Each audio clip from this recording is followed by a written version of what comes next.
শুষ্ক আর পাহাড়ি মরুময় জমিতেও ফলমূলের চাষ সম্ভব? লাতিন আমেরিকার দেশ চিলির কৃষকদের জবাব হলো অবশ্যই হ্যাঁ।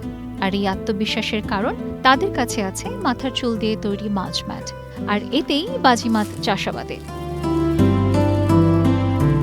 চিলিতে অ্যান্টোফাগাস্টা অঞ্চলের তালতাল এলাকা, এখানে ভয়ানক খরায় ক্ষতিগ্রস্ত কৃষকদের কাছে এই মাল্চ ম্যাট চাষাবাদে নতুন দিগন্ত খুলে দিয়েছে, যার উদ্ভাবক ম্যাটার অফ ট্রাস্ট চিলি নামক একটি সংস্থা।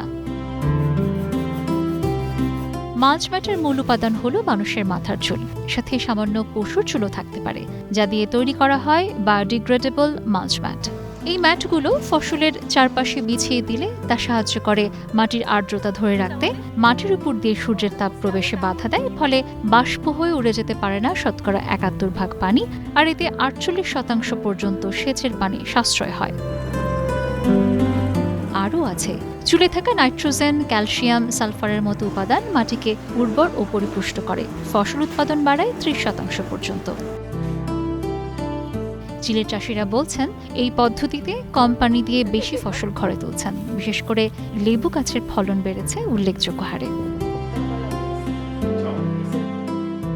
এত বিপুল পরিমাণ চুল সংগ্রহ করা সহজ কাজ নয়, এজন্য বড় রকমের পরিকল্পনা নিয়েছেন উদ্যোক্তারা।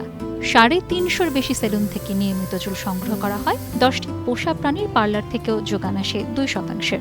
এখানেই থেমে নেই ম্যাটার অফ ট্রাস্ট চিলি। চুল দিয়ে তরল সার, এমনকি তেল দূষণ শোষণের জন্য শোষণকারী পদার্থ তৈরি করছে সংস্থাটি।